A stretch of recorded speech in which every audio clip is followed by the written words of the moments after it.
සුබ සන්ධ්‍යාවක් ආපු හැමෝටම අද සෙට් ශ්‍රී ලංකා සෙට් සබ්‍රමගින් කරන වෙබිනාර් සීරීස් එකේ 7 වෙනි සෙෂන් එක තමයි අද තියෙන්නේ ඩිජිටල් ඉමේජ් ප්‍රොසෙසින් ගැන. ඉතින් මේ ගැන කරන්න ලහිරු මනුෂංක කියන අයියා faculty of geomatics faculty Lahiru මනුෂංක කියන අයියා රෙඩිලා ඉන්නවා. ඉතින් ඔයාලා මේ සෙෂන් එක සම්පූර්ණයෙන්ම ගන්න. ඒ වගේම ඔයාලට මොකක් හරි ප්‍රශ්නයක් ආවොත් ඩිජිටල් ඉමේජ් ප්‍රොසෙසින් ගැන ඔයාලා දන්න දෙයකින් හරි මොකක් හරි ගැටලුවක් තියෙනවා සෙෂන් එක කරගෙන යද්දී හරි ප්‍රශ්නයක් ආවොත් ඒ ගැන chat box එකේ දාන්න. ඉතින් ලහිරු අයියේ සෙෂන් එක කරගෙන යන්න. thank you මල්ලි. මම ස්ක්‍රීන් එක share කරන්නම්. මම හිතනවා හැමෝටම ස්ක්‍රීන් එක පේනවා ඇති කියලා. හරි.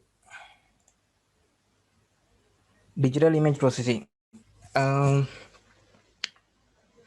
මාතෘකාව කිව්වම ගමම්ම අදහසක් ඇති කට්ටියට මොකද්ද මේ ඩිජිටල් ඉමේජ් ප්‍රොසෙසින් කියන්නේ කියලා. මේක ඩිජිටල් ඉමේජ් එක කෙරෙන ගනුදෙනුවක්.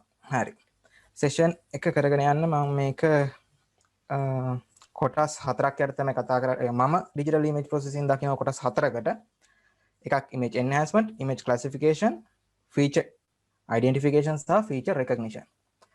මේ ගැන පොඩි අදහසක් දුන්නොත් image enhancement ඔයාලා හැමෝම දන්නවා ෆොටෝ සාමාන්‍ය ෆොටෝ එකක් ගත්තට පස්සේ සමහර selfie එකක් වෙන්න පුළුවන්. එහෙම නැත්නම් portrait එකක් මොනවා හරි ෆොටෝ එකක් ගත්තට පස්සේ ඔයා පොඩ්ඩක් social media එකට upload කරන්න කලින් පොඩ්ඩක් enhancement එකක් කරනවා. පොඩ්ඩක් brightness සමහරට adjust කරයි, contrast adjust කරයි. එහෙම නැත්නම් saturation පොඩ්ඩක් දාලා skin smoothing හරි මොනවා හරි කරලා image එක enhance කරනවා. අන්න ඒකට තමයි image enhancement කියන්නේ. ඊළඟට image classification. image classification එක මට මෙහෙම කියන්න පුළුවන්. දැන් සාමාන්‍ය smartphone එක වුණත් ගොඩක් දුරට dual camera setup, triple camera එහෙම නැත්නම් pebble camera setup එනවා. ඕකෙදි ගොඩක්ම smartphone try කරනවා portrait mode කියන mode එක user ලබා දෙන්න. මේකෙදි ඇත්තටම කරලන්නේ background එකයි foreground එකයි වෙන් කරලා අඳුනා ගැනීමක් වගේ. background එක blur කරනවා, foreground එක clear කරනවා. මෙන්න මේකෙදි ඔයාලට බලා ගන්න පුළුවන් මුළු image එකම කොටස් දෙකකට classify වෙලා තියෙනවා background සහ foreground කියලා. ඊළඟට feature identification. ගොඩක් වෙලාවට selfie mode එකේදී camera එකේදී ඔයාලා දැකලා ඇති ඔයාගේ මූණ වටේට කොටුවක් ඇඳෙනවා. මේක තමයි image feature identification කියන්නේ. ඔයාගේ මූණ කියන feature එක identify කරගන්න. ඒ වගේම සමහරට ඇති ස්මයිල් කැප්චරින්. ඒ කියන්නේ ඔයාගේ ස්මයිල් එක අයිඩෙන්ටිෆයි කරගෙන එයා ෆොටෝ එක කැප්චර් කරනවා. මෙන්න මේ වගේ දෙයක් තමයි ෆීචර් අයිඩෙන්ටිෆිකේෂන් කියන්නේ. ඊට පස්සේ ෆීචර් රෙකග්නිෂන්. දැන් බොහෝ දුරට ස්මාර්ට්ෆෝන් මැනුෆැක්චරර්ස්ලා ෆේස් රෙකග්නිෂන් එහෙම නැත්නම් ෆින්ගර්ප්‍රින්ට් ස්කෑනින් කියන ෆැසිලිටි එක සපයලා තියෙනවා. මෙන්න මෙතෙන්දි වෙන්නේ ඔයාගේ මූණ ඉස්සෙල්ලාම අයිඩෙන්ටිෆයි කරන්න මූණක් කියලා. ඊළඟට ඒක ඔයාගේ කියලා රෙකග්නයිස් කරගන්න. අන්න ඒ විදිහට ඔයාගේ ෆොටෝ ඔයාගේ ඉස්සර ෆ්‍රන්ට් කැමරා එකෙන් සහ අනිකුත් සෙන්සර්ස් වලින් ඔයා කවුද කියලා රෙකග්නයිස් කරගෙන ෆෝන් එක අන්ලොක් කරනවා. එහෙම නැත්නම් ඔයාගේ ෆින්ගර්ප්‍රින්ට් එකක් කියලා මුලින්ම අඳුරගෙන ඒක ඔයාගේ ෆින්ගර්ප්‍රින්ට් එක කියලා අඳුරගෙන ෆෝන් එක අන්ලොක් වෙනවා. අන්න ඒ වගේ දෙයක් තමයි ෆීචර් රෙකග්නිෂන් කියලා කියන්නේ. කොහොම වුණත් අද දවසේ මේක ඉන්ට්‍රොඩක්ටරි වෙබිනාර් එකක් නිසා image enhancement සහ image classification ගැන විතර මේ වෙබිනාර් එකේදී කතා කරනවා. හරි. මේ දේවල් ගැන කතා කරන්න යන්න කලින් ඔයාලා දැනගෙන ඉන්න ඕන බේසික්ස් ටිකක් තියෙනවා. සහ වචන ටිකක්. මුලින්ම අපි ඒ ගැන කතා කරමු. ඊටත් කලින් ජෙනරල් නොලෙජස් ටිකක් විදියට මම ඩිජිටල් ඉමේජ් එක කියන්නේ මොකක්ද සහ වර්ණ සම්බන්ධයෙන් පොඩි දැනුවත් කිරීමක් ඔයාලට කරනවා. මුලින්ම බලමු මොකක්ද මේ ඩිජිටල් ඉමේජ් එකක් කියන්නේ කියලා. ඩිජිටල් ඉමේජ් එකක් කියන්නේ සාමාන්‍ය ඩිජිටල් කැමරා එකකින් කැප්චර් කරන ෆොටෝ එකක්. ඒක ඩිජිටල් කැමරා එකක්ම වෙන්න ඕනේ නැහැ. සමහරට ස්පෙක්ට්‍රොස්කෝප් එකක්, ස්පෙක්ට්‍රොමීටර් එකක්, එහෙම නැත්නම් රේඩාර් ඉමේජ් එක, සෝනා ඉමේජ් එක මොන හරි දෙයක් වෙන්න පුළුවන්. ඒත් අපි බහුලවම පාවිච්චි කරන්නේ ඩිජිටල් ඉමේජ් එක. ඩිජිටල් කැමරා එක. ඩිජිටල් කැමරා එකකින් කැප්චර් කරන ෆොටෝ එකට අපි ඩිජිටල් ඉමේජ් එකක් කියන්න පුළුවන්. ඒ වගේම ඔයාලට ස්ටෝරේජ් මීඩියම් එකක් ඕන වෙනවා. මේක ස්ටෝර් කරන්න. ඩිජිටල් ඉමේජ් එක අනිත් විශේෂ කාරණේ තමයි ඔයාලට ඩිජිටල් ඉමේජ් එක zoom in zoom out කරලා බලන්න පුළුවන්. තියෙන මොනවද ඩීටේල්ස් කියලා. ඔයාගේ ඉමේජ් එකේ ක්වොලිටි එක අනුව ඔයාලට ඔයාගේ zoom in facility කොච්චරද කියලා හිතා ගන්න zoom in facility ලැබෙන zoom in facility එක වෙනස් වෙනවා. image එක zoom කරගෙන යද්දී මගේ image viewer එකේ නම් පොඩි කොටු ගතියක් එනවා. සමහරට ඔයාගේ image viewer එකේ පොඩි කොටු ගතිය නැතුව ඇති. Photoshop එකේ පාවිච්චි කරන කෙනෙක් ඉන්නවා නම් ඔයා දැකලා ඇති image එක ළඟටම zoom කරද්දී ඔයාලට pixel level එකේ image එක බලා ගන්න පුළුවන්. මෙන්න මේ pixels කියන જાතියෙන් තමයි මුළු image එකම හැදිලා තියෙන්නේ. අපිට මේ විදිහේ pixels පෙනුනට computer එකකට මෙහෙම pixels පේන්නේ නැහැ. එයා දකින්නේ numbers විදියට. මේ හැම number එකකම represent වෙන්නේ color එකක්. මම අද මෙතෙන්දි ගත්ත image එක RGB, ඒ කියන්නේ 3 color image එක, ඒ වගේම 8 bit image එක. මොනවද මේ 3 color, මොනවද මේ 8 bit කියන දේවල් ඉස්සරහට යද්දී ඔයාලට තේරුම් ගන්න පුළුවන් වෙයි මේකදී අපි කතා කරනවා. හරි. මේ තියෙන numbers ටික. මෙතන band තුනක් තියෙන, band තුනේ numbers තුන. RGB කියන band තුන. ඔයාලට බලා ගන්න පුළුවන් මෙතන සමහර colors ඔයාලට වෙන් කරලා අඳුර ගන්න අමාරු ගතියක් ඇති. 243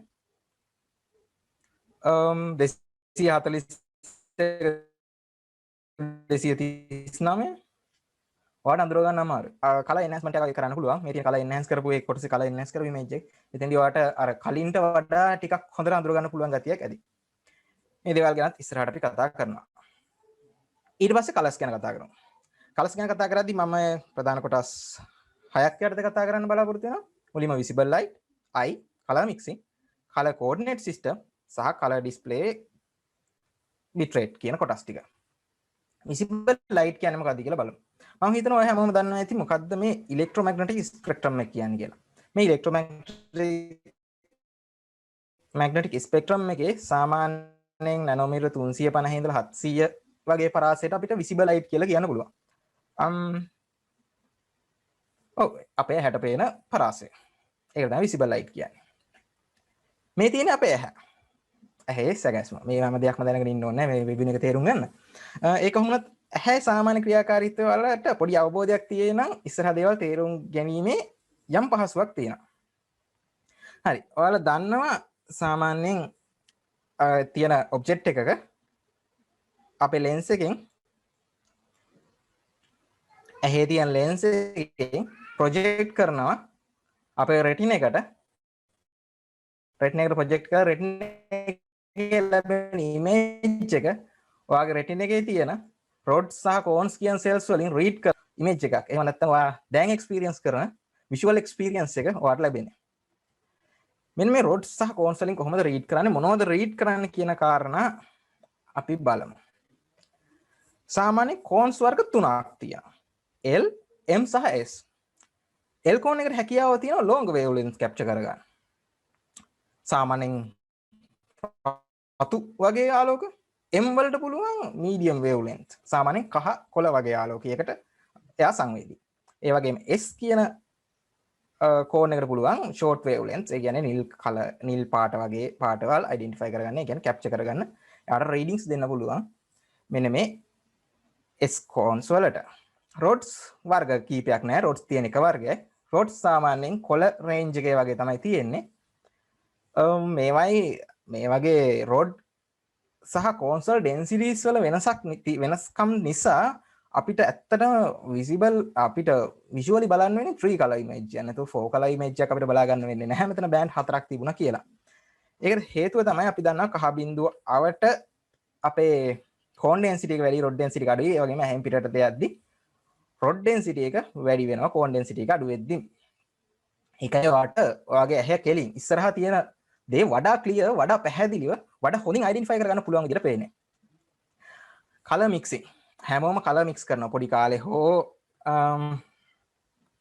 දැනුත් mix කරනවා ඇති. painting කරන අය එහෙම අපි සාමාන්‍යයෙන් කහ පාටයි, නිල් පාටයි ගාලා කොළ පාට වගේ හදා ගන්නවා. එහෙම නැත්නම් රතු නිල් වගේ එකතු කරලා දම් පාට වගේ පාටකට එහෙම color අපි mix කරලා හදා ගන්නවා. අන්න ඒ මික්සිං එකට අපි කියනවා සබ්ස්ට්‍රැක්ටිව් කලර් කියලා. ඒ මොකද එතෙන්දී කලර් එකක් ජෙනරේට් වෙන්නේ නැහැ. හැබැයි ඔයා LED ලයිට් එකක් පත්තු කරලා බලන්න රෙඩ් කලර් එකයි ග්‍රීන් කලර් LED දෙක එක ළඟ පත්තු කරලා බැලුවොත් ඔයාට බලා ගන්න පුළුවන් ටිකක් දුරින් හෝ සුදු තිරයකට ප්‍රොජෙක්ට් කරලා බැලුවොත් ඔයාට බලා ගන්න පුළුවන් වෙන්නේ කහ ලයිට් එක, කහ ආලෝකය. ඒ තමයි ඇඩිටිව් කලර් මික්සිං කියන එක. ඔන්න ඔය විදිහට කලර් මික්ස් කරලා අපිට කලර්ස් වෙන කලර්ස් හදා ගන්න පුළුවන්. ඇත්තටම මෙතෙන්දි වෙන කලර් එකක් හැදෙන්නේ නැහැ. ඔයාලට මතක ඇති මම ඇහි කතා කර ඇහි තියෙන්නේ rods එක ටයිප් එකක්. සහ කෝන්ස් ටයිප් 3ක්. ඒ කියන්නේ මෙයාට රීඩ් කරන්න පුළුවන් උපරිම බෑන්ඩ් 4ක් විතරයි.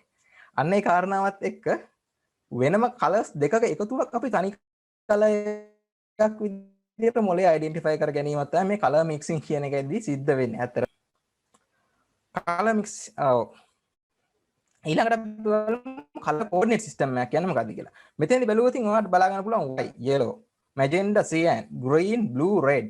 මෙතන white තියෙනවා, මෙතන black තියෙනවා. ඒත් අපිට හැම කලර් එකකට නමක් දෙන්න බෑ.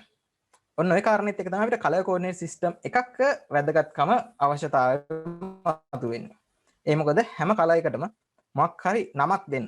අන්නේ නමක් දෙන්න බැරි කම නිසා හැම කලර් එකකටම අපිට නම්බර් එකකින් කලර් එකක් කෝල් කරන්න පුළුවන්. ඔයාලා දැකලා ඇති, දන්නවා ඇති web colors එහෙම අර hashtag එකත් එක්ක කතා කරන්නේ #FFF කියන white color එක #000 black color එක #F00 red color එක අන්න ඒ විදිහට කලර්ස් වලට නම්බර්ස් දෙන්න පුළුවන්.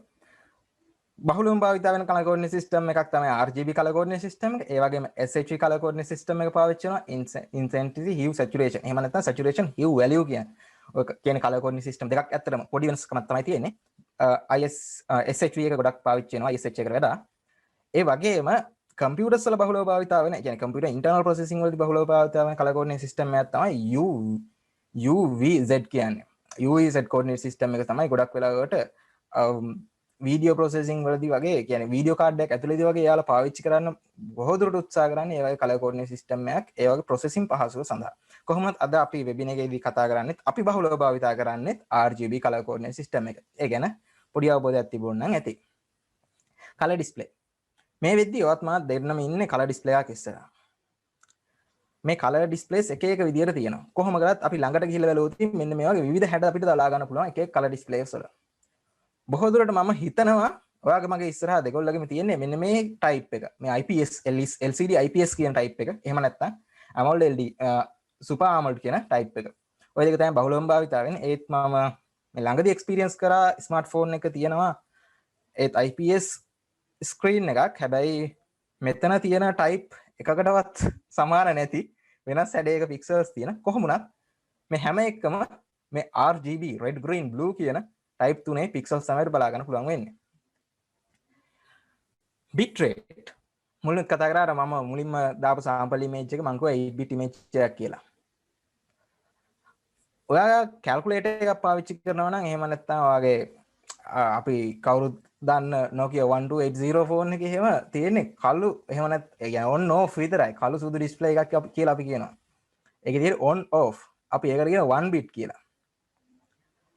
2 bit කියනකොට grey level 4ක්. ඒ කියන්නේ ඔයාට TV එකේ remote එකෙන් ඔයාගේ volume එක TV එකේ volume එක segments 101කට වෙනස් කරන්න පුළුවන්. බිඳුවත් 100ත් අතර.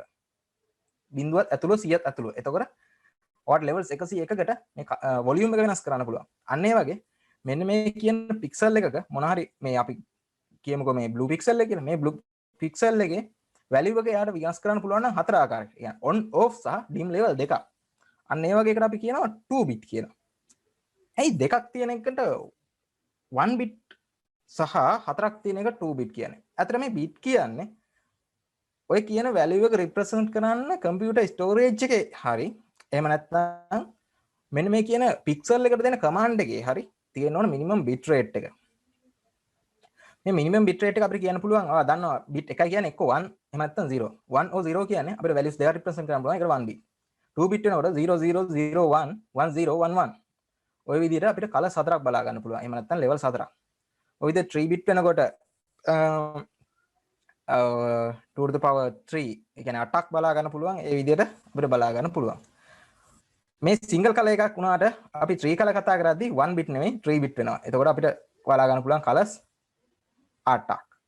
ඊට පස්සේ 9 bit එහෙම නැත්නම් ඊළඟට 12 bit 15 bit 18 bit බොහෝ දුරට ඔයාගේ මගේ දෙන්නගෙම ඉස්සරහා තියෙන්නේ 24 bit display එකක් වෙන්න පුළුවන්. 24 bit කියන්නේ ඔයාලා සාමාන්‍යයෙන් අහලා ඇති 16M colors කියලා. 16M colors කියන්නේ මෙන්න මේ 24 bit කියන එකම තමයි. මෙතන colors මිලියන 16ක් වෙන colors මිලියන 16ක් හැම pixel එකකටම generate කිරීමේ හැකියාව තියෙනවා. හරි. ඒ ටික තමයි බේසික්ස් යටතට ගන්නේ. මම හිතනවා කාටවත් ප්‍රශ්නයක් නැහැ කියලා.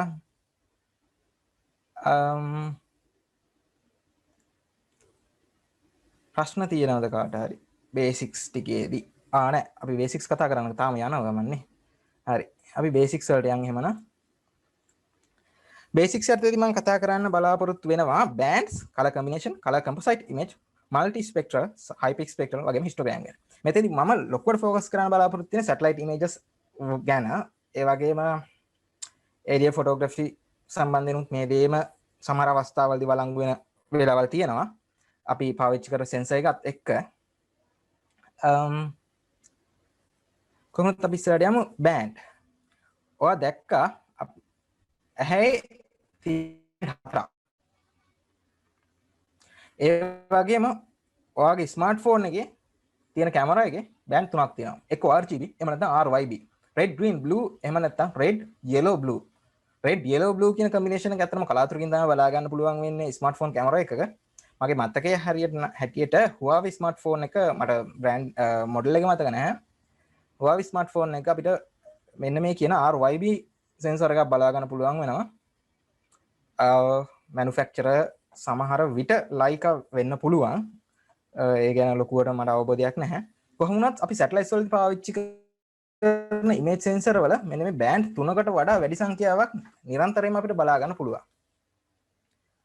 මේ පැන්ක්‍රොමැටික් කියන බෑන්ඩ් එක වෙනමම ආකාරයකට හැසිරෙන බෑන්ඩ් එකක්. ඒ ගැන අපි කතා කරන්න බලාපොරොත්තුවක් වෙන්නේ නැහැ මේ වෙබිනාර් එක ඇතුළතදී. බෑන්ඩ් මෙතන කතා කරන්නේ මම බලලා අරගෙන තියෙන World View 2 කියන සැටලයිට් ඉමේජ් එක තියෙන බෑන්ඩ් ගන්න. බෑන්ඩ් එකේ ස්පෙක්ට්‍රල් බෑන්ඩ්ස් 8ක් තියෙනවා. අපේ විසිබල් රේන්ජ් එකෙන් පස්සෙත් බෑන්ඩ් 3ක් බලා ගන්න පුළුවන්. මේ දේවල් අවශ්‍ය වෙන කාරණාත් අපි ඉස්සරහට බලමු. මොකද මේ කතා කරන්නේ ඔයාලා දකින්න ඇති Windows optical window එක සහ microwave window එක. GNSS satellite වලින් යන signal එන්නේ microwave window එකේ. ඔයාලා හැමෝම වගේ දන්න කාරණයක් තමයි ozone layer එකෙන් UV rays උරා ගන්නවා. UV rays විතරක් නෙවෙයි වායුගෝලයේ තියෙන විවිධ අංශු වලින් ඒ වගේම විවිධ වායුන් වලින් මෙන්න මේ විදිහේ එක එක රේන්ජස් උරා ගැනීමක් සිද්ධ වෙනවා. ඒ විදිහේ උරා ගැනීමක් සිද්ධ වුණාට පස්සේදී අපේ පෘථුවියට ළඟා වෙන්නේ ඉලෙක්ට්‍රොමැග්නටික් ස්පෙක්ට්‍රම් එකේ විසිබල් රේන්ජ් එක අවට කොටසක් අපි ළඟා වෙනවා. අල්ට්‍රාවයලට් ළඟා වෙන්නේ නැහැ ඕසෝන් ලේයර් එක නිසා. ඒ වගේම මයික්‍රෝවේව් කොටසක් ළඟා වෙනවා. ලොකු පරාසයක් පෘථිවි වායුගෝලය හරහා ඒමේදී තියෙන පදාර්ථයන් වලින් උරා ගැනීමක් සිද්ධ වෙනවා. අන්න ඒ නිසා තමයි මේ විසිබල් රේන්ජ් එක පාවිච්චි කරන්නේ. ඊළඟට බලමු මේ කලර් කම්බිනේෂන් එකක් කියන්නේ මොකක්ද කියලා. කම්පියුටර් ඩිස්ප්ලේ එකක එහෙම නැත්නම් ස්මාර්ට්ෆෝන් ඩිස්ප්ලේ එක සහ ජෙනරලි කලර් ඩිස්ප්ලේ එක තියෙන්නේ බෑන්ඩ්ස් තුනයි RGB. ඉතින් මේ විදිහේ සැටලයිට් ඉමේජ් එක බෑන්ඩ් 8ක් 10ක් 12ක් 15ක් තිබුණා කියලා අපිට මේ ඔක්කොම කලර් ඩිස්ප්ලේ එක ඩිස්ප්ලේ කරගන්න බෑ. අන්න ඒ කාරණාවත් එක්ක අපිට සිද්ධ වෙනවා බෑන්ඩ් 3ක් විතරක් සිලෙක්ට් කරලා ගන්න. මෙන්න මේ සිලෙක්ෂන් එකට තමයි අපි කම්බිනේෂන් එකක් කියලා කියන්නේ. බහුලව භාවිත කරන කලර් කම්බිනේෂන් තමයි true color, false color සහ pseudo natural color කියලා කියන්නේ.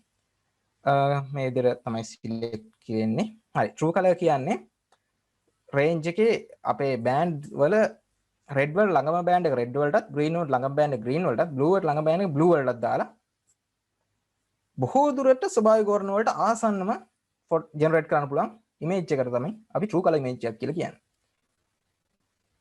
false color image එක ඒකෙදි near infrared පාවිච්චි කරන red වලට green වලට red සහ blue වලට green. එතන blue band එක භාවිත කිරීමක් සිද්ධ වෙන්නේ නැහැ. blue band එකේ තියෙන අවාසිය තමයි blue කියන්නේ ටික වැඩිපුර ස්කැටර් වෙන බෑන්ඩ් එකක්. වායුගෝලයේ තියෙන අංශු නිසා ස්කැටර් වීමක් ස්කැටර් කියන්නේ විසිරීමක් සිද්ධ වෙනවා. ඒ කියන්නේ බ්ලරි ගතියක් ඉමේජ් එක එන්න පුළුවන්. අන්න ඒ කාරණාවත් එක්ක blue band එක බොහෝ දුරට භාවිතයෙන් අඩුයි. ඒ වගේම මේ near infrared භාවිත කරන්න ප්‍රධානම හේතුව තමයි ඔයාලට අපිට ගස් එහෙම නැත්නම් ගස් පේන්නේ කොළ පාට. මොකද අපිට ඉන්ෆ්‍රාරෙඩ් පේන්නේ නැහැ. හදිසියකට අපිට ඉන්ෆ්‍රාරෙඩ් පේනුණා නම් අපිට ගස් පේන්නේ කොළ පාට නෙවෙයි ඉන්ෆ්‍රාරෙඩ් පාටට. ඉන්ෆ්‍රාරෙඩ් කියන්නේ ගොඩක්ම වෙජිටේෂන්ස් වලින් එහෙම නැත්නම් ග්‍රීනරි වලින් රිෆ්ලෙක්ට් වෙන බෑන්ඩ් එකක්. අන්න ඒ කාරණාව නිසා greeneries එම vegetation අඳුර ගන්න තමයි මේ red band එක භාවිත කරන්නේ. කොහොම වුණත් මේකේ පොඩ්ඩක් ඔඩ් ගතියක් තියෙනවා. කියන්නේ අපිට සාමාන්‍ය පාට වලට වඩා වෙනස් ගතියක් තියෙන නිසා මෙන්න මේ කියන red band එක සහ green band එකේ band දෙක මාරු කරලා අපි pseudo natural color කියලා image එක හදා ගන්නවා. මේකෙදි තරමක් දුරට ස්වභාවික වර්ණ වලට ආසන්නයි. මෙතෙන් විශේෂ කාරණයක් වලට බලා ගන්න පුළුවන්. මෙතන වතුර තියෙනවා සහ මෙතන vegetation තියෙනවා. කියන්නේ greenery තියෙනවා. මේ දෙක වලට බැලුව ගමන් මේ true color image එකේ වෙන් කරලා අඳුර ගන්න බෑ. හැබැයි false color image එකට එද්දී එහෙම නැත්නම් pseudo natural color image එකට එද්දී වෙන් කරලා අඳුනා ගැනීම පහසුව අපිට ලැබෙනවා. හරි. එහෙනම් අපි බලමු මොනවද high pay spectral images කියන්නේ කියලා. සාමාන්‍යයෙන් multi spectral images කියන්නේ බෑන්ඩ් කීපයක්, බෑන්ඩ් 3ක්, 5ක්, 8ක්, 12ක්, 15ක් වගේ තියෙන image එකකට. high pay spectral images වල බෑන්ඩ්ස් සාමාන්‍යයෙන් 100 ගාණක් විතර තියෙනවා. 100කට වැඩි ගාණක් වගේ තියෙනවා. මේ වගේ resolution පොඩ්ඩක් අඩුයි. resolution එක කියලා කියන්නේ clear පොඩ්ඩක් අඩුයි. ඒවට හේතු තියෙනවා. ඒ ඔක්කොම දේවල් අපිට කතා කරන්න අමාරුයි මේ වෙලාවේ. එකත් එක අපි ඉස්සරහට යන් high pay කොහොමද high pay spectral image එකක් කියන්නේ bands විශාල සංඛ්‍යාවක් තියෙන image එකකට. ඊළඟට ඉස්සරහට යද්දී ඔයාලට මෙන්න මේ term එක පොඩ්ඩක් වැදගත් වෙන නිසා තමයි මම මෙතන දැම්මේ. histogram. histogram එකක් කියන එක ඔයාලා දන්නවා සාමාන්‍යයෙන්. මෙතන ඉස්සර يعني image digital image processing ඇතුළේ histogram එකක් කියන්නේ ඒක x axis එක ගන්න dn value එක. ඒ නැත්නම් digital number එක. ඔයා මම හිතන්නේ ඔයාලට මතක ඇති මොකද්ද digital number එක කිව්වේ කියලා. digital number එක කිව්වේ මෙන්න මේ pixels වලට දීලා තියෙන number එක. ඒ number එක ලැබෙන්නේ අතන image එක capture කරන වෙලාවේ මෙයාගේ brightness value එක අනුව computer එක දකින්නේ මේ numbers. අනේ numbers වල තමයි අපි digital numbers කියලා කියන්නේ. අනේ digital number තමයි x axis එකට ලැබෙන්නේ. අපි හිතමු උදාහරණයක් විදිහට ගත්තොත් මෙතන තියෙනවා 50 කියලා. sorry. මෙතන 60 කියලා ගත්තොත් 60 dn value එක 60 වෙන pixels කීයක් තියෙද කියලා මෙතනින් අපිට ලැබෙනවා. අනේ විදිහට තමයි මේ histogram කියන එක generate කරන්නේ. හරි මේ දක්වා තියෙන දේවල් වලින් ප්‍රශ්න කාටවත් තියෙද? නැහැ. හරි එහෙනම් ඉස්සරහට යන් image enhancement. image enhancement ගැන කතා කරද්දී මම image enhancement එක කොටස් තුනකට දකිනවා. contrast manipulation, spatial feature manipulation සහ multi image manipulation කියලා. contrast manipulation හරියටම කිව්වොත් ඔයාගේ ෆොටෝ එකේ contrast එක වැඩි කරනවා, brightness එක වැඩි කරනවා. අන්න ඒ වගේ දේවල් අපිට contrast manipulation වල යටතට ගන්න පුළුවන්. spatial feature manipulation ඔයා sharpening කරනවා, smoothing කරනවා නම් ඒ වගේ දේවල් spatial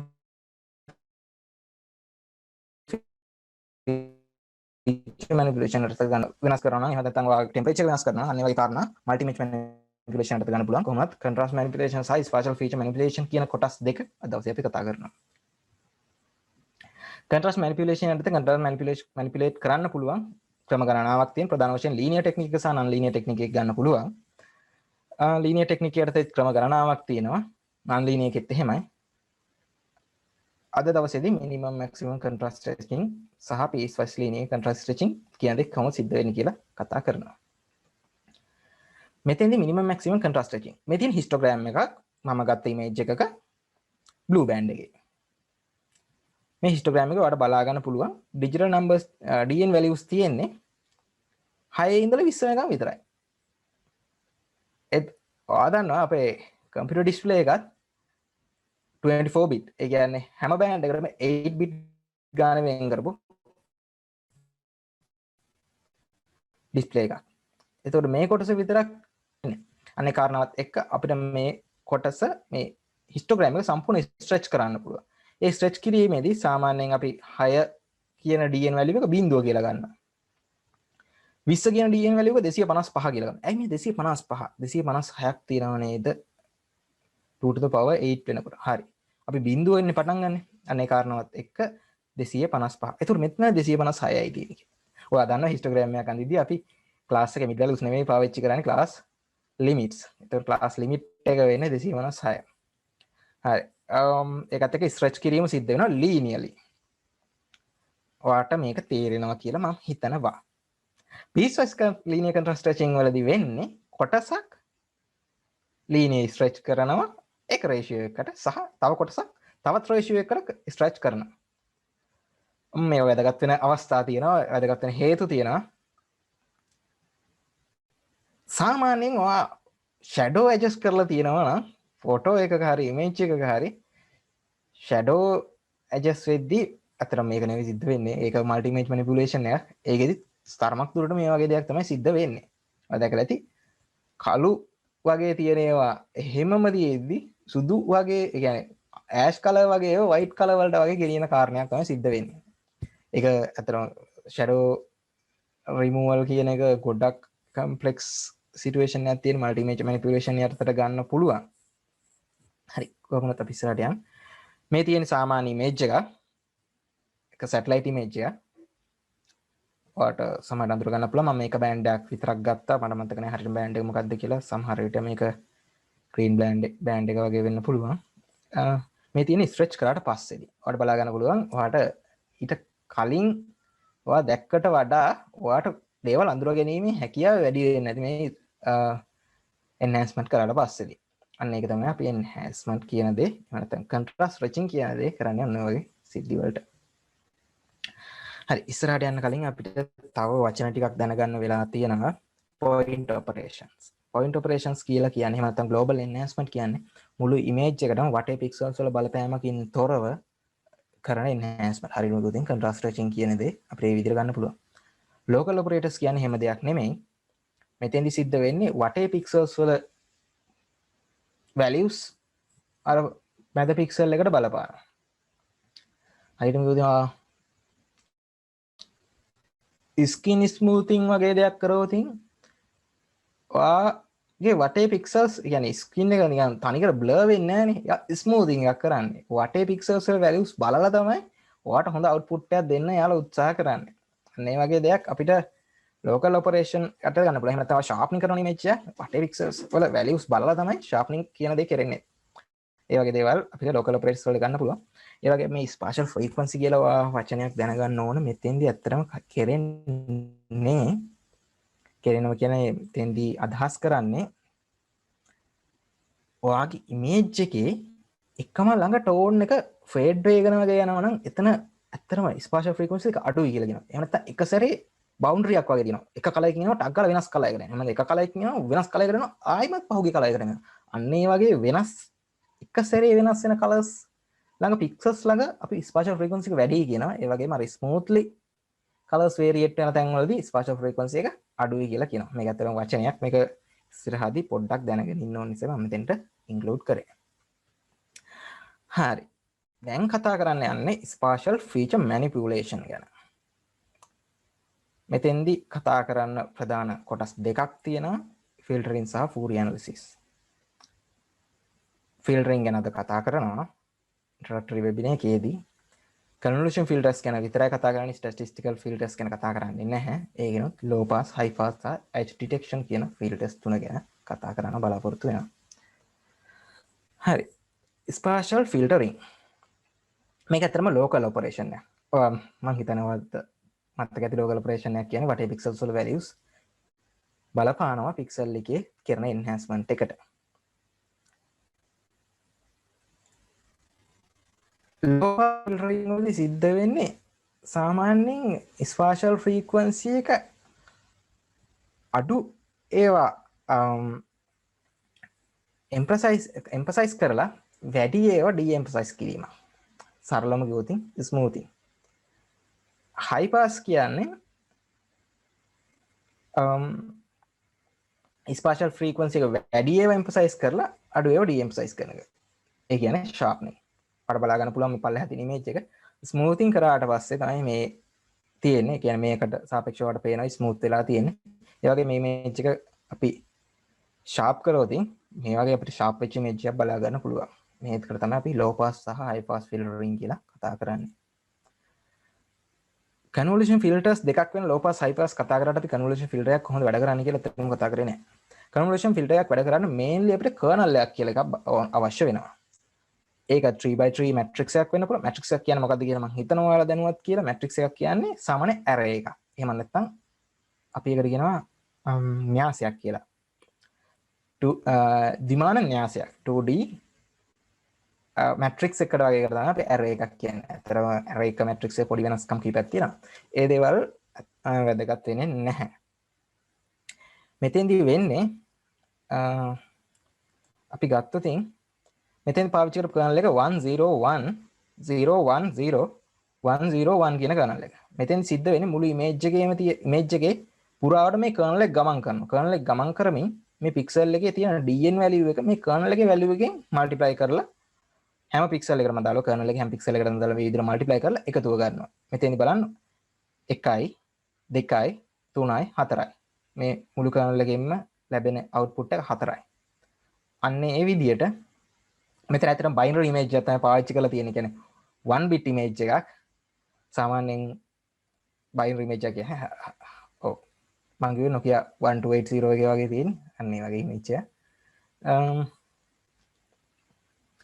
අන්න ඒ විදිහට මුළු image එක පුරාවටම මේ kernel එක ගමන් කරමින් අලුතෙන් image එක generate වෙනවා. කෝණයකට යද්දී ඔයාලට පේනවා වටේ pixels අන්තිම වටේ pixels නැති නිසා වටේ pixels value එකක් දෙන්න විදියක් නැහැ. එතකොට අනිවාර්යයෙන්ම convolution filter එකක් දැම්මට පස්සේදී ලැබෙන output එක pixel එකක් දිගින් අඩුයි pixel එකක් පළලෙන් අඩුයි. හැබැයි ඔයාලා ෆෝන් එකේ edit කරනවා නම් ඔයාලා බලලා නැති එහෙම වෙනසක් වෙන්නේ නැහැ. ඇත්තටම එතෙන්දි සිද්ධ වෙන්නේ වටේ pixels වල value predict කරලා එහෙම නැත්නම් උපකල්පනය කරලා දාලා මේ image එකේ මුළු හැඩය හදනවා. ඔව් sorry ඇත්තටම pixel එකක් නෙවෙයි pixel දෙකක් පළලෙන් අඩු වෙනවා pixel දෙකක් උසින් අඩු වෙනවා. දෙපැත්තෙම අඩු වෙනවනේ. හරි. low pass එකේදී පාවිච්චි කරේ මෙන්න මේ විදිහ 1 high pass එකේදී එන්න මේ විදිහ කර්නල් එක පාවිච්චි කරලා දිනවා. මෙතන 9ම වෙන්න ඕනේ නැහැ. value එක වෙනස් වුණත් ප්‍රශ්නයක් නැහැ. හැබැයි 8 වෙන්න බෑ. 8 පාවිච්චි කරන edge detection වලට. edge detection කියන්නේ මෙන්න මේ වගේ එකක්. ඒ කියන්නේ edges විතරක් identify කරගැනීම හැකියාව පාවිච්චි ලැබෙනවා. ඇත්තටම මොකටද මේ edge detection පාවිච්චි කරන්නේ? edge detection කියන්නේ ඇත්තටම මෙතන convolution filters වලින් ගොඩක්ම වැදගත් ෆිල්ටර් එකක්. මම කතා කරන්නේ නැහැ කියලා කිව්වා ඉතින් කොටසක් object based image classification එක.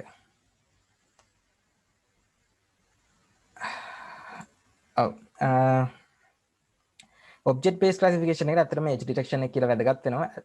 මේ edge detection එක තමයි සාමාන්‍යයෙන් automated car එක උනත් ඉස්සරහා තියෙන obstacles අඳුර ගන්න එහෙම නැත්නම් sign board කියවන්න උනත් පාවිච්චි කරන්නේ මෙන්න මේ වගේ edge detection එකක් කරලා තමයි එයා feature එක ඉස්සෙල්ලාම identify කරගන්නේ. identify කරගෙන feature එකේ process කරලා එහෙම නැත්නම් ඒක recognize කරලා තමයි ඒ feature එක මොකක්ද කියලා අඳුර ගැනීම කරන්නේ. ඒක තමයි edge detection කියන එක ඇත්තටම ගොඩක් වැදගත් filter එකක්.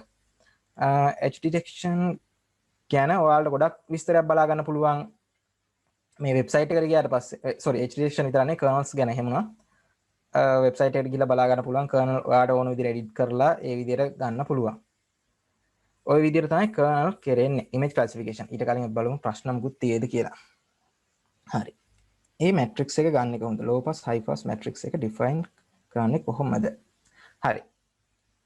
ඇත්තටම කිව්වොත් මේ matrix define කරලා තියෙන්නේ. කියන්නේ මේක researchers වලින් identify කරගත්තු matrix එකක්. ඔයාට තුර edge detection කියන්නේ මේ filter එක. මේ kernel එක. මේ ඇත්තටම 3x3. 5x5 වෙනකොට මීට වඩා වෙනස්. 7x7 වෙනකොට මීටත් වඩා පොඩි වෙනස්කම් කීපයක් තියෙනවා. මේ all side edge detection සමහරට සාමාන්‍යයෙන් edge detect කරන්න පුළුවන් තවත් kernel කීපයක් තියෙනවා. කොහොමවත් මේ වෙබ්සයිට් එකට ගියාට පස්සේ ඔයාලට බලා ගන්න පුළුවන් sorry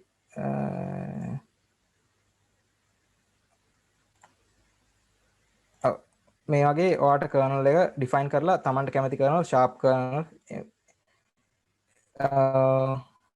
emboss kernel outline එහෙම නැත්නම් edge detection මේ තියෙන edge detection kernel එක මම කිව්වේ outline ඒ විදිහට ඒ වගේම ඔයාට කැමති kernel එක define කරගෙන ඔයා apply කරන image එකට ඔයා upload කරන image එක kernel එක apply වුණාට පස්සේ කොහොමද output එක වගේ දේවල් මේ website එකේදී බලා ගන්න පුළුවන්කම තියෙනවා.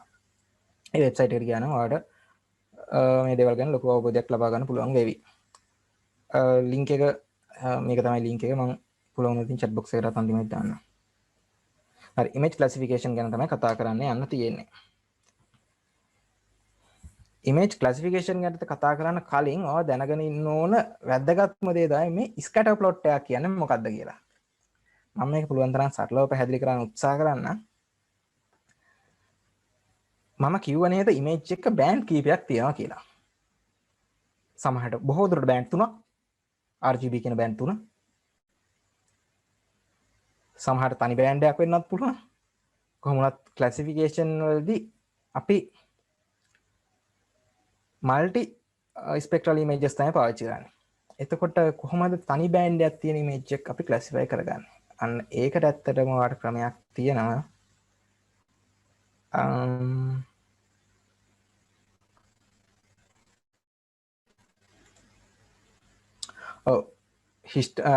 ඩෙන්සිටි ස්ලයිසිං ලෙවල් ස්ලයිසිං කියන එන්හැන්ස්මන්ට් එකට රෙසිම පාවිච්චි කරන්න පුළුවන්. ඒක ගැන ඇත්තටම කතා කරන්න බලාපොරොත්තු වෙන්නේ නැහැ. හරි. මේ මල්ටි ස්පෙක්ට්‍රල් ඉමේජ් එක ක්ලාසිෆිකේෂන් එක කරන්න කලින් මේ දේ දැනගන්න ඕන කියලා කිව්වනේ. හරි. බෑන්ඩ් අපි හිතමු ඔය ඉමේජ් එකෙන් තෝරගන්නවා පික්සල් එක. ඒ පික්සල් එකේ බෑන්ඩ් දෙකක මම මෙතන අතන බෑන්ඩ් දෙකක් වල්ලා තියෙන්නේ. බෑන්ඩ් 1 එකේ DN වැලියුව කීයද? අපි හිතමු 50යි කියලා. animation තියෙනවානේ.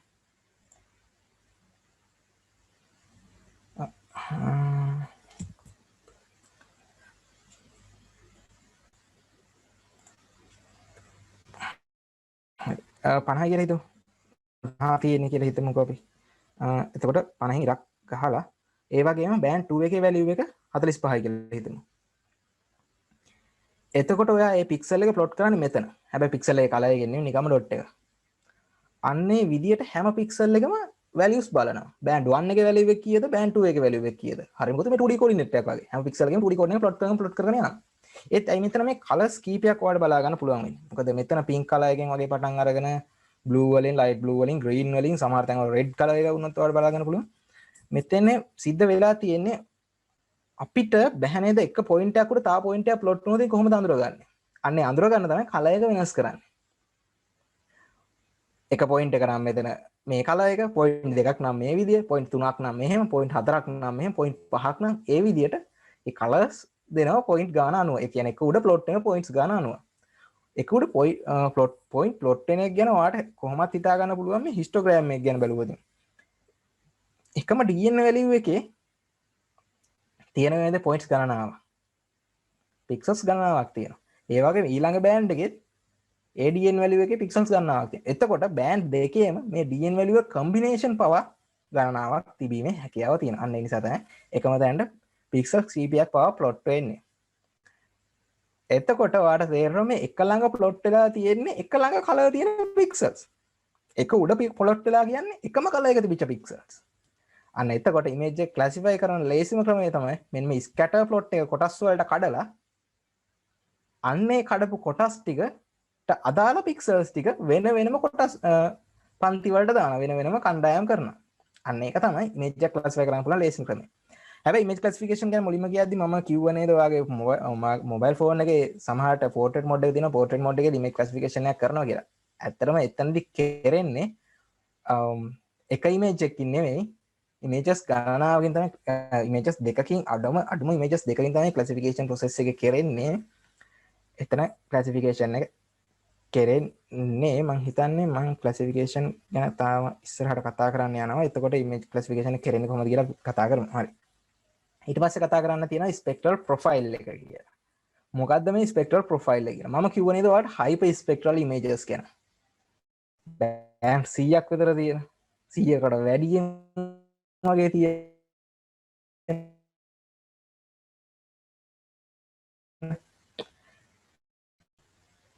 අපි හිතමුකෝ පස්සක ෆොටෝ එකක් ඔය ගාව ඇදලා තියෙනවා. ඔයා DN වැලියු එක අදාළ වේව් ලෙන්ත් එකත් එක්ක ප්ලොට් කරනවා.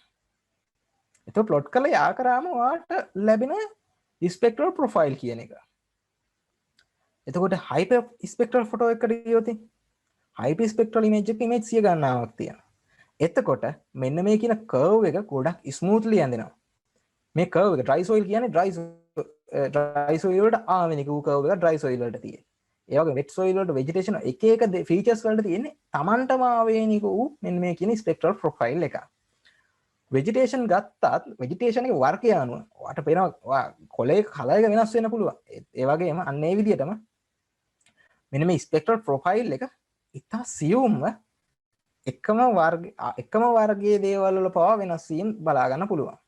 vegetation එකේ type එක අනුව ස්පෙක්ට්‍රල් ප්‍රොෆයිල් එකේ පොඩි වෙනසක් බලා ගන්න පුළුවන්. මෙන්න මේ ස්පෙක්ට්‍රල් ප්‍රොෆයිල් එක පාවිච්චි කරලා අපිට ඉමේජ් එකේ තියෙන මොනවද කියලා ක්ලාසිෆයි කර ගැනීම පහසුවක් ලැබෙනවා.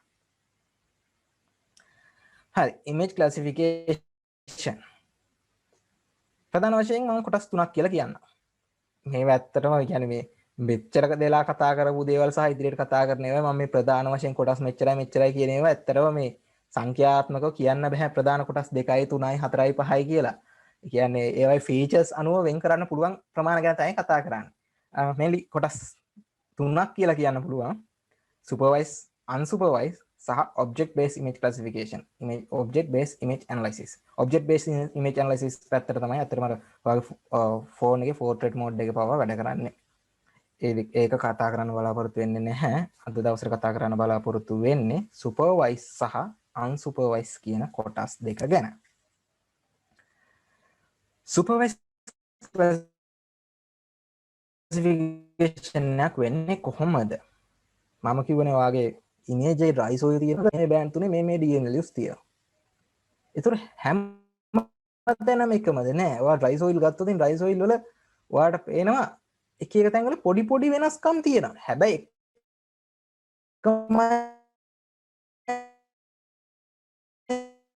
කියලා ඔයාට බලා ගැනීම හැකියාව කල්පව හඳුනාගෙන ක්ලාසිෆයි කරන එකට තමයි supervised classification කියලා කියන්නේ. අන්නේ දේවල් හඳුනා ගන්න විදිය තමයි supervised කියන්නේ. ඒ කියන්නේ අපි මේ මැෂින් එකට කියලා දෙනවා. supervised classification කියන්නේ machine learning method එකක්. ඒ කියන්නේ කම්පියුටර් එකට උගන්වනවා ඉස්සෙල්ලා. උගන්වලා කියනවා මට මේ දේ කරලා දෙන්න කියලා. machine learning ඉගෙන ගන්න කෙනෙක් ඉන්නවා නම් ඉගෙන ගත්ත කෙනෙක් ඉන්නවා නම් දන්නවා මොකද්ද මේ machine learning කියලා කියන්නේ කියලා. මෙතෙන්දී අපි training data දෙනවා. ඒ කියන්නේ මම ආයම dry soil කියනවා කොටසක් දෙනවා කම්පියුටර් එකට කියන මේ තියෙන dry soil කියලා යාට කියනවා. මේ තියෙන vegetation කියලා යාට කියනවා. ඒ විදිහට කොටස් වශයෙන් මෙයාට කියනවා. මුළු ඉමේජ් එකේ තියෙන ඔක්කොම කියන්න ඕනේ නැහැ. කොටස කියනවා. කොටස කිව්වට පස්සේ මෙයාට පුළුවන් මුළු ඉමේජ් එක පුරාවටම තියෙන ඒ ෆීචර්ස් ඔක්කොම වෙන් කරලා මුළු ඉමේජ් එකම කොටස් වලට වෙන් කරගන්න. rise oil තියෙන තැන එක තැනක් කිව්වොත් එයාට පුළුවන් හැමතැනම තියෙන rise oil identify කරගන්න. මෙන්න මේකට තමයි supervised classification කියලා කියන්නේ. මම හිතනවා තේරෙන්නේ නැති කියලා. මේකේ කොටසක් කියලා තියෙනවා මේක training data අපි දෙන්න ඕන. ඒක තමයි මම දැන් කිව්වේ. ඒ වගේම accuracy assessment එකක් කරන්න ඕන application එකට කලින්. මොකද්ද මේ accuracy assessment එක? ඇත්තටම කිව්වොත් අපි classify වෙලා ඉන්න image එක හරියටම classify වෙලාද? එහෙම නැත්නම් එයා මම ආයෙත් dry soil ගන්නවා. dry soil නොවන කොටස dry soil කියලාද? එහෙම නැත්නම් dry soil කොටට දාලාද? එහෙම නැත්නම් dry soil ටිකක් වෙන කොටකට දාලාද? අන්න ඒ දේවල් examine කරලා බලලා මේක accuracy කොහොමද කියලා අපි check කරලා බලන්න ඕන මොන හරි application එකකට දාන කලින්. මේ application එක කියලා කියන්නේ ඇත්තටම වෙන image එකක් කියන එක. ඒ කියන්නේ එක photo එකකින් මෙයාව train කරලා තව photo එකකට දාලා වැඩේ කරගන්නයි හදන්නේ. හැබැයි ඊට කලින් මේ image එකේදීම accuracy එක බලන්න ඕන. වෙන image එකකට දාන්න කලින්. මේ දේ ඇත්තටම ඔයාගේ ෆෝන් එකෙන් ගන්න ෆොටෝ එකකට කරන්න අමාරුයි. මොකද සැටලයිට් ඉමේජ් එකකට වගේ කරන්න පුළුවන්. මේකද ඒ වගේ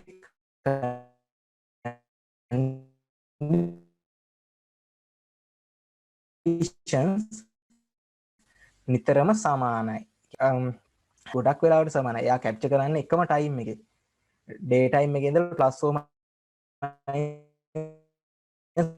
මෙච්චර hours ගානක් ඇතුළත විතරයි කැප්චර් කරන්නේ. අන්න එහෙම ඒ දේවල් වල සමානකම් තියෙන images වල විතරයි මේ විදිහට අර එක image එකකින් train කරපු එක තව image එකකට apply කිරීමේ හැකියාව තියෙන්නේ. මේකෙදි මම ප්‍රධාන types ගණනාවක් තියෙනවා. මේක ඇත්තටම කියන්න බැරි තරම් ක්‍රම තියෙනවා. බහුලව භාවිත කරන ක්‍රම කීපයක් මම මෙතන include කරලා තියෙනවා. nearest neighbor classification. එහෙම නැත්නම් k nearest neighbor කියලා කියන මේක තමයි. minimum distance mean classification classifier වෙනවා මෙතන. minimum distance mean classifier. classification කිව්වත් ප්‍රශ්නයක් නැහැ. parallel pipe classification, maximum likelihood classification. ගොඩක් හොඳ result එකක් දෙන එක maximum likelihood classification කියන්නේ. super vector machine, machine learning කරන කෙනෙක් ඉන්නවා නම් ඉගෙන ගත්ත කෙනෙක් ඉන්නවා නම් හොඳට අහලා පුරුදු වචනයක් වෙන්න පුළුවන් මේ සුපර් වෙක්ටර් මැෂින් කියන්නේ. ගොඩක් හොඳ රිසල්ට් දෙන ඇල්ගොරිතම් එක. අපිට ලීනියර් සෙපරේට් කරන්න බැරි දේවල් වෙන විදිහට හරි ගවුසියන් විදිහට හරි සෙපරේට් කරලා ගන්න පුළුවන්. මොනවද මේ ලීනියර් මොනවද ගවුසියන් කියන දේවල් හිතන්න යන්න නැහැ. ඒ දේවල් ඉස්සරහට මේ දේවල් ඉගෙන ගන්නවා මේ සබ්ජෙක්ට් ඉගෙන ගන්නවා නම් වැදගත් ඒ වගේම ආටිෆිෂල් නියුරල් නෙට්වර්ක්.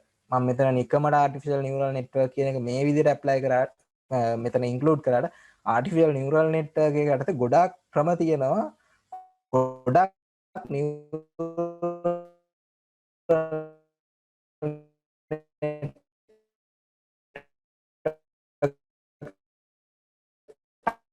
ටයිප් තියෙනවා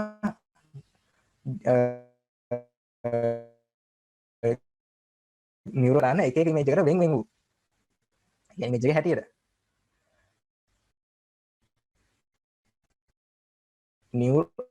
ආටිෆිෂල් නියුරල්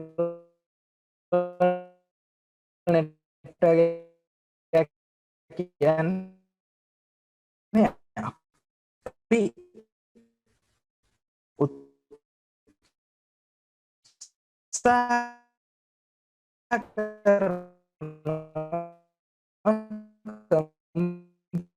කහපාටින් නම පික්සල් 3ක් විතරයි මෙතන ඉන්ක්ලූඩ් කරලා 3ක් විතර ඉන්ක්ලූඩ් කරපු ඩයග්‍රෑම් එක තමයි මෙතෙන්ට දාලා තියෙන්නේ. 3ක් තමයි මෙතන බලා ගන්න පුළුවන්. මෙතන නියරස්ට් නේබර් ක්ලාසිෆිකේෂන් එකෙන් වෙන්නේ අපි හිතමු පික්සල් එක මේ 3 කියලා නම්බරෙන් තියෙන පික්සල් එක ක්ලාසිෆයි කරන්න ඕන මොන ගොඩටද. එතකොට අපි බලනවා ස්කැටර් ප්ලොට් එක ඇතුලේ මෙයාට ළඟින්ම තියෙන ඩොට් එක මොකද්ද? අන්නේ ඩොට් එකට මෙයාව දානවා. හැබැයි ඔයා නිකමට හිතන්න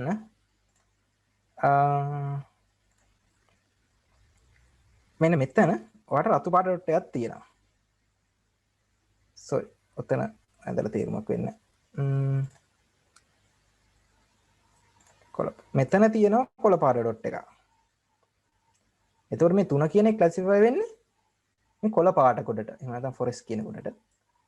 අන්න ඒක මග හරහා ගන්න තමයි මේ K නියරස් නේව කියන ක්ලාසිෆිකේෂන් එක පාවිච්චි කරන්නේ. K කියන්නේ මේක වටේ තියෙන ළඟම පික්සල්ස් කීපයකට තියෙන කීපයක් ගැන සලකා බලනවා. අපි හිතමු 5ක් කියලා. ළඟම තියෙන පික්සල්ස් 5 බලනවා. 5න් වැඩිම ගාණක් අයිති මොන කොටටද? අන්න ඒ කොටට එයාව දානවා. එතකොට මේ අවුට්ලයර් එහෙම නැත්නම් වැරදීමකින් වෙන්න තියෙන දේවල් අවම කර ගැනීමේ හැකියාව පවතින මේ නියරස්ට් නේබර් ක්ලාසිෆිකේෂන් එක. එහෙම නැත්නම් K නියරස්ට් නේබර් ක්ලාසිෆිකේෂන් කියන එකේ. මිනිමම් ඩිස්ටන්ස් ටු මීන් ක්ලාසිෆයර්.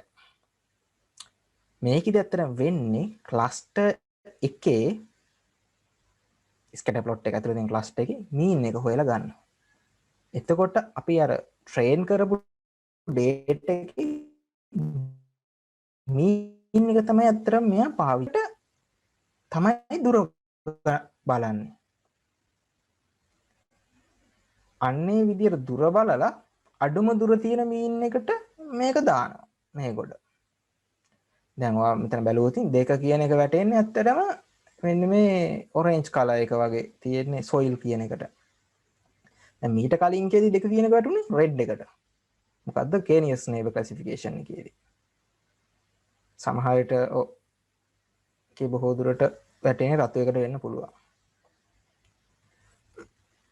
අන්න ඒ විදිහට තමයි මේ මිනිමම් ඩිස්ටන්ස් ඉන් ක්ලාසිෆයි කියන එක වැඩ කරන්නේ. මේකත් අපි බලමු. පැරලල් පයිප් එකේදී වෙන්නේ මේ ක්ලස්ටර් එක වටේට කොටුවක් ඇඳලා ඒ කොටුව ඇතුලේ තියෙද කියලා බලනවා. මේ වගේ ඕවර්ලැප් එකක් වෙනවා නම් මේ ඕඩ එක තියෙන්නේ. ඕඩ එක අනුව එයාට අවශ්‍ය එයා වැඩිපුරම ප්‍රයොරිටි එක ලැබෙන්නේ උඩ කෙනාට. එතකොට ප්‍රයොරිටි එක අනුව එයා ක්ලාසිෆයි කිරීම සිද්ධ වෙනවා. මේ ප්‍රයොරිටි ඕඩ එක අනුව ක්ලාසිෆිකේෂන් එක සිද්ධ වෙනවා. උඩවල් දෙකකට අයිති වෙනවා. ඒ විදිහම තමයි මැක්සිමම් ලයික්ලිහුඩ් ක්ලාසිෆිකේෂන් එක වැඩ කරන්නේ. එයා සමාන වේග මේක තෙන්දී අර රෙක්ටැන්ගල් එක වෙනුවට එලිප්ස් එකක් අඳින්නේ 2D නම් 3D නම් එතකොට එලිප්සොයිඩ් එකක් වෙනවා. මෙතනත් එහෙමයි 2D වෙනකොට 3D වෙනකොට මේක කියුබොයිඩ් එකක් වෙනවා. ND වෙනකොට ඒක හයිපර් කියුබොයිඩ් එකක් වෙනවා. මෙතනත් හයිපර් මොකක්ද ඉලිප්සොයිඩ් වගේ මන් දන්නේ කිව්වොල් ඔෆ් ඩයිමෙන්ෂන්ස් වලට අපිට කියන්න ට්‍රී يعني ඔබ්ජෙක්ට්ස් වලට කියන්න නම් නැති නිසා මම මේ වගේ නමක් දැම්මේ. හරි. ඊළඟ ප්‍රධාන ටයිප් එක ක්ලාසිෆිකේෂන් ටයිප් එක විදිහට මම කතා කරේ අන්සුපර්වයිස් ක්ලාසිෆිකේෂන් කියන එක. මෙතෙන්දී අපි ට්‍රේනින් ඩේටා දෙන්නේ නැහැ. අර මම කිව්ව ඉස්සෙල්ලා එක්සැම්පල් එකකට මම ආයා මේක ඩ්‍රයි සොයිල් කියලා එයාට කියන්නේ නැහැ. මේක වෙජිටේෂන් කියලා එයාට කියන්නේ නැහැ. හැබැයි එයාට කියනවා මට මේ මුළු ඉමේජ් එකම වර්ග 5කට කඩලා දෙන්න. වර්ග 10කට කඩලා දෙන්න. කියන්නේ කඩන්න ඕන ප්‍රමාණය විතරක් මෙයාට කියනවා. වර්ග මෙච්චර. කියන්නේ අපි දන්නවා මේක ඇතුලේ වර්ග කීයක් තියෙන්නේ. එහෙම නැත්නම් අපිට ඕන වර්ග ගාන දන්නවා අපි. අන්නේ වර්ග ගානට කඩලා දෙන්න කියලා මෙයා කම්පියුටර් එකට කියනවා. මේකත් මැෂින් ලර්නින්ග්ම තමයි. එතෙන්දී අපිට ඒතකොට ලේබල් කරපු ඉමේජ් එකක් ලැබෙන්නේ නැහැ. ඒතකොට මේක මොන හරි වර්ගයක්. මේක ඩ්‍රයිසොයිල් කියලා කියන්නේ නැහැ. මේක මොන හරි වර්ගයක්. ඒතකොට අපි ඒක ලේබල් එක පස්සේ දාගන්න වෙනවා. සමහර වෙලාවට ආයිමත් සැරයක් ක්ලාසිෆිකේෂන් එක කරන්න සිද්ධ වෙනවා. මේ දේවල් මොකද වෙන්නේ? මේ දේවල් ගැන අපි කතා කරන්න මම මේක ඇත්තට බලාපොරොත්තු වෙන්නේ නැහැ. වෙලාවේ ප්‍රශ්නෙත් එක්ක. හරි. මේන්ලි මෙතඩ් දෙකක් ගැන කතා කරන්න පුළුවන්. K mean සහ ISO data. මේ මෙතඩ් දෙක ඇත්තටම ට්‍රේනින් මෙතඩ් දෙක. එහෙම නැතුව ක්ලාසිෆිකේෂන් මෙතඩ් දෙක කියලා කියන්න අමාරුයි. හරිද? මේ ට්‍රේනින් මෙතඩ් එක කොහොමද වැඩ කරන්නේ කියන එක අපි බලමු. කතා කරන්න පුළුවන්. මොනවද අපි කතා කරමු. හරි. මෙතෙන්දි කෙරෙන්නේ මේ ස්කැටර් ප්ලොට් එක මම කතා කරා අපි කතා කර ස්කැටර් ප්ලොට් එක අපි දන්න ස්කැටර් ප්ලොට් ඩයග්‍රෑම් එක පුරාවට රැන්ඩම්ස් අපිට අපි හිතමු අපිට ඕන ක්ලස්ටර්ස් 5කට ඒ කියන්නේ වර්ග 5කට බෙදන්න. එහෙම වුණොත් මෙයාට රැන්ඩම්ලි පොයින්ට්ස් 5ක් දාගන්නවා. එහෙමත් නැත්නම් මම කිව්වේ මේ මෙතඩ්ස් කීපයක් තියෙනවා. මම කිව්ව රැන්ඩම් දාන එක මෙතඩ් එකක්. එහෙම නැත්නම් එයා මේකේ R line එක එහෙම නැත්නම් රිග්‍රෙෂන් ලයින් එක ඇඳගෙන රිග්‍රෙෂන් ලයින් එක සමාන කොටස් 5කට එකද රිග්‍රෙෂන් ලයින් එක උඩ දාගන්නවා පොයින්ට්ස් 5. ඒ විදිහේ වෙන ක්‍රම තියෙනවා මේ පොයින්ට්ස් 5 දාගන්න. ඒ පොයින්ට්ස් 5 දාගෙන මෙයා මොකද්ද කරන්නේ? ඒ පොයින්ට්ස් 5 ඉඳලා මෙයා වටේ තියෙන පික්සල්ස් ටික මිනිමම් ඩිස්ටන්ස් එක අනුව පොයින්ට් එකට තියෙන මිනිමම් ඩිස්ටන්ස් එක අනුව ක්ලාසිෆයි කරගන්නවා. ක්ලාසිෆයි කරගෙන ආයෙමත් සැරයක් ඒකේ මීන් එක හොයාගන්නවා. මීන් එක හොයාගෙන ඒ අලුත් මීන් එකේ ඉඳලා ආයෙමත් සැරයක් ක්ලාසිෆයි කරනවා. අන්න ඒ විදිහට දිගටම ඉටරේට් කරලා මෙයා ඔප්ටිමල් කන්ඩිෂන් එකට ආවට පස්සේදී මේ ඉටරේෂන් එක ෂට් කරනවා. එහෙමත් නැත්නම් අපිට පුළුවන් ඉටරේෂන් 10කින් මෙයාව නවත්තන්න. ඒ විදිහේ කන්ඩිෂන් එකක් දීලා පවා, ඒ කියන්නේ ඉටරේෂන්ස් ගාන පවා අපිට දීලා මේ ක්ලාසිෆිකේෂන් එක කරගැනීමේ හැකියාව තියෙනවා. ඇත්තටම මම ඒ කිව්වේ එක විදියක්. එහෙම නැත්නම් තව විදියක් තියෙනවා අපිට කියන්න ඕනේ නැහැ ක්ලස්ටර්ස් කියන්නේ වර්ග මෙච්චරක් ඕන. වර්ග 5ක් ඕන කියලා කියන්නේ නැතුව අපිට කියන්න පුළුවන් මේ වගේ සමාන. ඒ කියන්නේ හරියටම රේඩියස් එක අපිට දෙන්න පුළුවන්. මෙන්න මේ රේඩියස් එකක් තියෙන හයිපර්ස්පියර් එක ක්ලස්ටර් එකකට දාන්න. අන්න ඒ විදිහට කම්පියුටර් එකට කියලා පවා අපිට ක්ලස්ටර්ස් වෙන් කර ගැනීම හැකියාව තියෙනවා. එතකොට අපි ක්ලස්ටර් එකේ අර සමානතාවය තමයි කම්පියුටර් එකට කියලා තියෙන්නේ. ක්ලස්ටර්ස් ගාන කියලා නැහැ. ඒ වුණත් එයා එතකොට අපිට ලැබෙන ක්ලස්ටර්ස් ගාන අපි දන්නේ නැහැ. ලැබෙන ක්ලස්ටර්ස් ගාන කම්පියුටර් එක තීරණය කරන්නේ. හැබැයි ක්ලස්ටර් වල සමානතාවය ක්ලස්ටර් එකට ක්ලස්ටර් වෙච්ච පික්සල්ස් වල සමානතාවය විතරක් අපි කම්පියුටර් එකට කියලා තියෙනවා. අනේ විදිහට තමයි අන්සුපර්වයිස් ක්ලාසිෆිකේෂන් වර්ග කෙරෙන්නේ.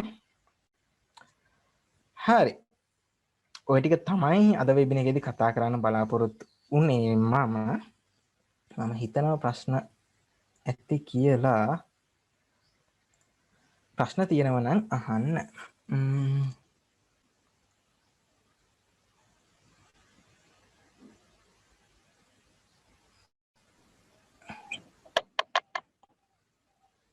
ප්‍රශ්නයක් අහලා තියෙනවා. අපි කොහොමද ඉමේජ් එකේ සිංගල් එලිමන්ට්ස් කියලා දෙන්නේ? example water trees.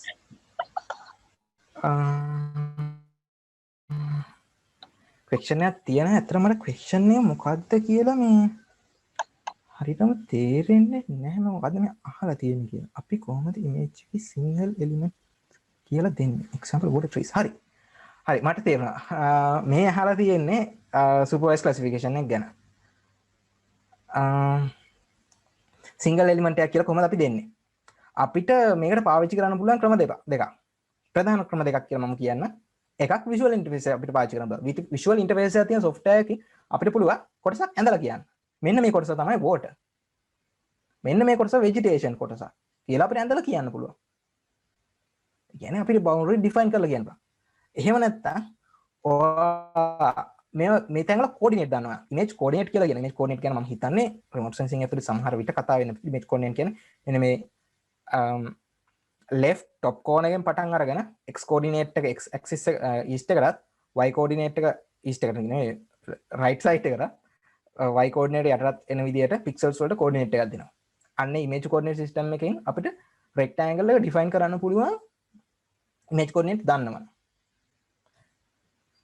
අන්නේ ක්‍රම දෙක තමයි ප්‍රධාන ක්‍රම දෙකකට මට කියන්න පුළුවන්කම තියෙන්නේ. එහෙම නැත්නම් අපිට unsupervised classification එකට යන්න පුළුවන්.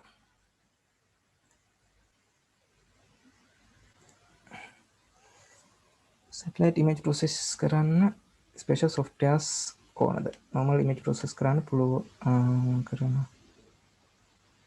වඩා.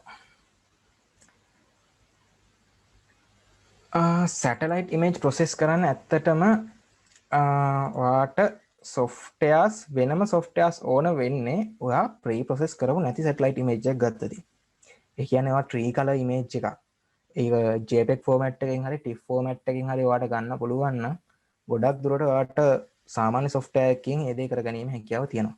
එහෙම නැත්නම් ඔයාට softwares වලට යන්න පුළුවන්. මම මෙතන අන්තිමට include කරා සාමාන්‍යයෙන් satellite image එකක් මම හිතන්නේ remote sensing වල කියන්නේ නැති අපිට ERDAS NV වගේ softwares වලින් එහෙම නැත්නම් optics inter image OSIM ඔය වගේ softwares ගණනාවක් තියෙනවා. මේ සමහර ඒවා freely available සමහර ඒවා නැහැ. කොහොම වුණත් ඔයා programming ඔයාට හොඳ හැකියාවක් තියෙනවා knowledge එකක් තියෙනවා ඔයාට පාවිච්චි කරන්න පුළුවන් හොඳම interface එක තමයි ඔයා පාවිච්චි කරන වගේ programming interface එක. සමහරට ඒක Python වෙන්න පුළුවන් R වෙන්න පුළුවන් එහෙම නැත්නම් MATLAB වෙන්නත් පුළුවන්. ඒක dependent.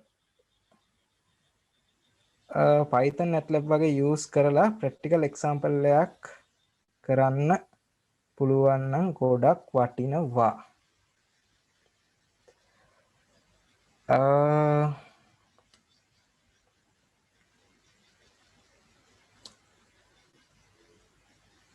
හරි.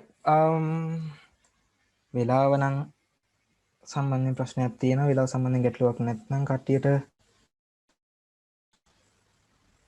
හරි මම Python environment එකට යන්න. පොඩ්ඩක් ඉන්න.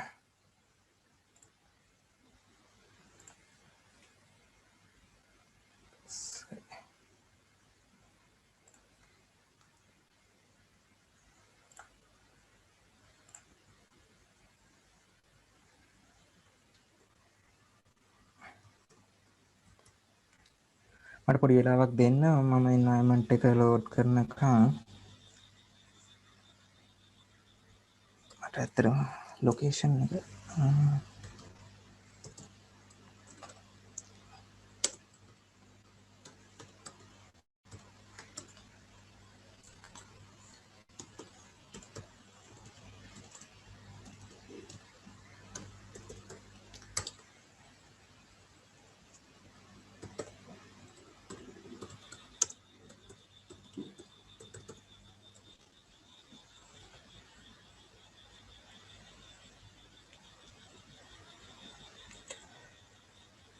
හරි.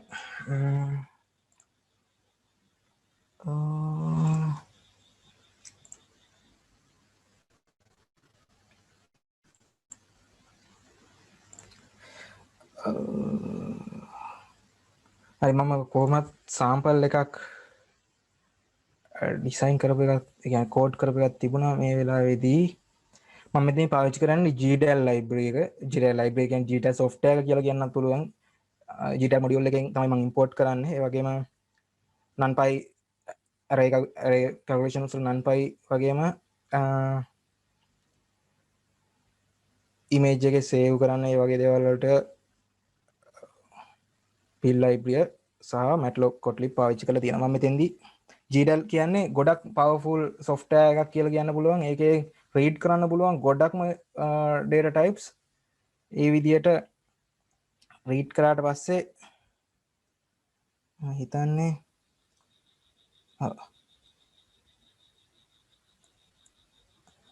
ඔව් රීඩ් කරපු එකේ මම දෙවනි බෑන්ඩ් එක GDAL එකේ දෙවනි GDAL එකෙන් ගත්ත ඉමේජ් එකේ දෙවනි බෑන්ඩ් එක ක්‍රොප් කර දෙවනි බෑන්ඩ් එක අරගෙන තියෙනවා බෑන්ඩ් 2 එක බෑන්ඩ් 2 එකේ හිස්ටෝග්‍රෑම් එක මෙතන ඩිස්ප්ලේ කරලා තියෙනවා ඔයාලට බලා ගන්න පුළුවන් ඒ වගේම මම එකේ ලීනියර් කන්ට්‍රාස්ට් ස්ට්‍රෙචින් එකක් කරලා තියෙනවා ඔයගේ සරලව ඔයාලට කන්ට්‍රාස්ට් ස්ට්‍රෙචින් එකක් වුණත් කරගන්න පුළුවන් කොහොමවත් numpy ඇතුලේ මම මට මාකේ මතකේ හරිනම් කන්වොලුෂන් ෆිල්ටරින් පවා තියෙනවා ඒක වුණා මම නම් කන්වොලුෂන් ෆිල්ටර්ස් වල පාවිච්චි කරන්නේ මගේම ලයිබ්‍රරියක් මම ලියපු කන්වොලුෂන් ෆිල්ටර්ස් වල ලියපු ලයිබ්‍රරියක් කොහොමත් ගොඩක් ලයිබ්‍රරීස් පාවිච්චි තියෙනවා මේ දේවල් කරන්න පුළුවන් මම මේක බෑන්ඩ් 2 කියන ඉමේජ් එකට සේව් කරලා තියෙනවා ඒ වගේම enhance කරපු ඉමේජ් එක බෑන්ඩ් 2 jpeg වලට සේව් කරලා තියෙනවා කොහොමද අපි රන් කරලා කෝඩ් එක ඩිස්ප්ලේ කරන්න මන් දීලාද නෑ ඩිස්ප්ලේ කරන්න දීලා නෑ අපි ඩිස්ප්ලේ කරමු හරි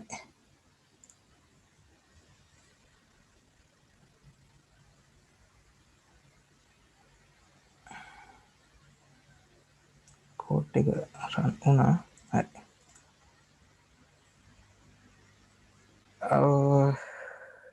machine slow terus proses කරා ඔව් මේ තියෙන්නේ මම crop කරලා ගත්ත image එකක් කොහොමද image එකෙන් ඒ වගේම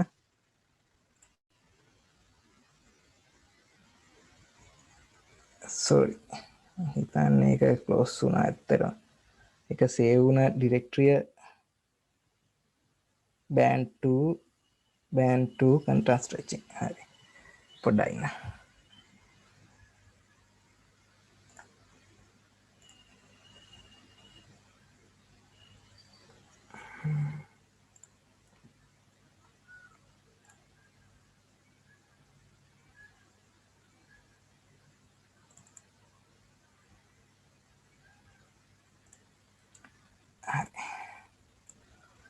එතකොට මේ තියෙන්නේ අපි පාවිච්චි කරපු raw image එක raw image එක උඩ මම raw image එක ඇත්තටම procession ලේසි වෙන පොඩි කොටසක් මෙතන demonstration එකට මම මේ කපලා ගත්ත එකක් තියෙන්නේ එතන කෝඩ් එකේම මම හිතන්නේ මම crop කරන්නේ නැත්තේ වගේම ඊළඟ image එකේදී ඔයාලට බලා ගන්න පුළුවන් මම linear contrast stretching වලින් stretch කරපු image එක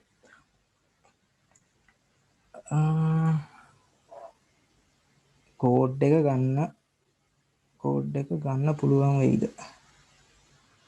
ඇත්තටම මේක එහෙම ලොකු කෝඩ් එකක් නැහැ කොහොමද ඔයාලට බලා ගන්න පුළුවන් මම මේ ඇත්තටම මේ Python environment එකක් කියලා Jupyter තමයි පාවිච්චි කරලා තියෙන්නේ එතන ඔයා දැනගන්න ඔයාට හොඳ රීඩ් කරන්න පුළුවන් ලයිබ්‍රරි එකක් ගන්න මම පාවිච්චි කරේ GDAL GDAL කියන ගොඩක් පවර්ෆුල් මොඩියුල් එකක් කියලා කියන්න පුළුවන් GDAL මොඩියුල් එකට ගොඩක්ම සැටලයිට් ඉමේජස් රීඩ් කර ගැනීම හැකියාව තියෙනවා එයාගේ මෙටාඩේටා පවා ලබා ගැනීම හැකියාව තියෙනවා මේ GDAL ලයිබ්‍රරි GDAL මොඩියුල් එකෙන් එතකොට ඉතින් සාමාන්‍ය numpy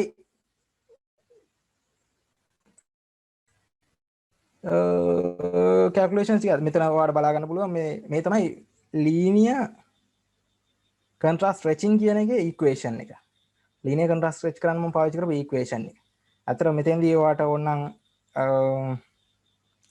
මේ minimum කියන එක මෙතන 60ක් කියලා දාලා තියෙනවා ඔව්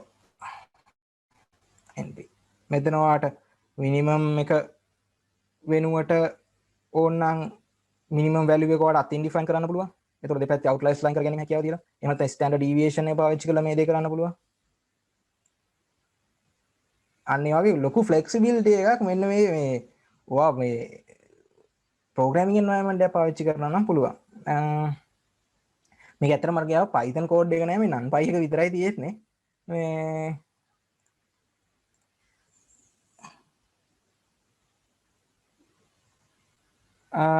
හරි මට ස්ටයින්